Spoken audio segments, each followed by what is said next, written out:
What about the other programs? The other programs that I didn't mention earlier in the video. Not every universities have entrance examination. So if this is the case, then usually there's no entrance examination for you.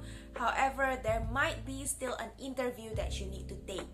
So interview is nowadays an essential part of your admissions process as well, and a lot of universities have interview process inside the application process, so you need to better prepare for the interview. And also, if you're applying for programs in Chinese or in English, whether it's bachelor's, master's, or PhD, there is the examination that you need to take. It's not the entrance examination at the university, but it's the language examination. So if you're applying for programs in English, for example, for sure, if you come from non-English speaking countries, you will need to take TOEFL or IELTS for your application.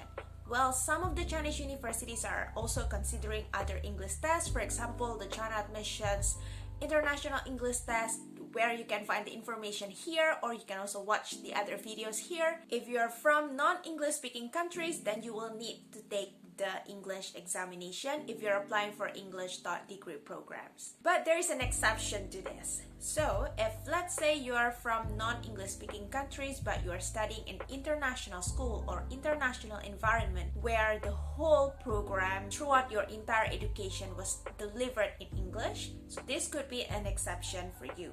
So for example, you are studying your 3 years of high school program in English, but you live in Indonesia, for example, which is a non-English speaking country. So if this is the case, you can request to get a letter from your school to mention that your whole program in the senior high school is delivered fully in English.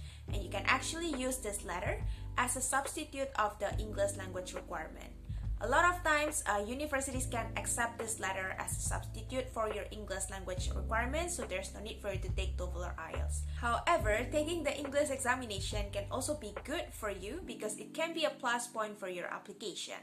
So for example, if you can get like a good score on your English certificate, this will also be a plus point for your application. So if you have the time or if you have the budget to take the English examination, then it's also best to take the English examination even if it's not necessary for you.